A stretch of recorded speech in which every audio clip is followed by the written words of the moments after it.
Sa oled käinud mitmetel missioonidel. Mida missioonid sulle õpetasid erialaliselt? Eks missioonidel käiakse erinevatel põhjustel, aga minu eesmärk oli kinnitus saada, et see kõik, mida ma olen õppinud, milleks ma olen treeninud, et ma saan sellega hakkama ja ma suudan näiteks koostööd teha liitlastega ja teha seda sama hästi kui liitlasüksuste ülemad ohvitserid. Ja pigem ma olen saanud kinnitust, et Eesti sõdur on tegelikult väga hea sõdur ja saab oma ülesandega hakkama.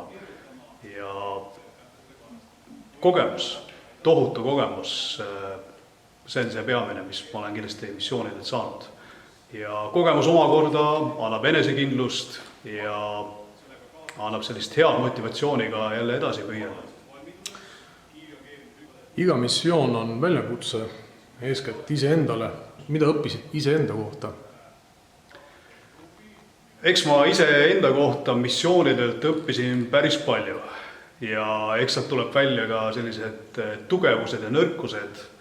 Võib-olla mitte missiooni ajal, ma ei mõelnud nende peale nii põhjalikult, aga hiljem ma olen küll aru saanud, millega ma peaks enda puhul tegelema ja kindlasti olen üritanud ennast mingites valdkondades paremaks saada.